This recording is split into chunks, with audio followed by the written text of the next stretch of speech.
You should dream big. ಈ ಮಾತನ್ನು ಎಲ್ಲರೂ ಕೇಳಿರ್ತೀವಿ ಅಲ್ವಾ? ಸುಲಭವಾಗಿ ನಮ್ಮ ಮಕ್ಳಿಗೂ ಹೇಳ್ಬಿಡ್ತೀವಿ ಅನಿಸುತ್ತೆ. ಆದರೆ ಅದರ ಅರ್ಥನ ಬಿಡಿಸಿ ಹೇಳೋದು ಅಷ್ಟು ಸುಲಭನಾ? ಇಲ್ಲ ಅಂತ ನನಗನ್ನಿಸ್ತು ಇವತ್ತು. ನನ್ನ ಮಗ ಬಂದು ಕೇಳ್ದ, ಯು ಶುಡ್ ಡ್ರೀಮ್ ಬಿಗ್ ಅಂದರೆ ಏನು ಅರ್ಥ, ನೀನು ಹೇಳ್ತಿದೆಯಲ್ಲ ಅಂತ. ನಾವು ಏನು ಕನಸು ಕಾಣ್ತೀವೋ ಅದನ್ನೇ ತುಂಬ ದೊಡ್ಡ ಮಟ್ಟದಲ್ಲಿ ಕಾಣಬೇಕು ಅಂತನಾ? ಒಂದು ಗುರಿ ಅಂತ ನಾವು ಇಟ್ಕೋಬೇಕು ಅಂತ ದೊಡ್ಡವ್ರು ಹೇಳ್ತಾರಲ್ವ, ಆ ಥರ ಒಂದು ಗುರಿನ ಇಟ್ಕೊಳ್ಳೋದನ್ನೇ ದೊಡ್ಡ ಗುರಿಯನ್ನು ಇಟ್ಕೊಳ್ಳೋಣ.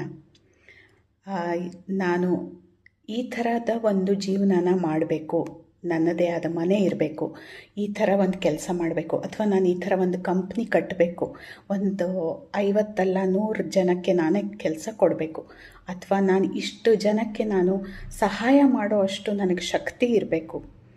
ಈ ಥರ ಕನಸುಗಳನ್ನ ಕಟ್ಕೊಂಡಾಗ, ಅಥವಾ IAS ಆಫೀಸರ್ ಆಗಬೇಕು ನಾನು, ಆಮೇಲೆ ಪ್ರೈಮ್ ಮಿನಿಸ್ಟರ್ ಆಗಬೇಕು ನಾನು, ನನ್ನ ಕೈಯಲ್ಲಿ ಎಷ್ಟು ಜನಕ್ಕಾಗುತ್ತೋ ಅಷ್ಟು ಜನಕ್ಕೆ ಸಹಾಯ ಮಾಡಬೇಕು, ಹೀಗೆ ನಮ್ಮ ಕನಸುಗಳನ್ನು ಗುರಿಗಳನ್ನು ಇಟ್ಕೊಂಡ್ರೆ ನಾವು ಅದಕ್ಕೋಸ್ಕರ ಶ್ರಮ ಪಡ್ತೀವಿ ಅಲ್ವಾ?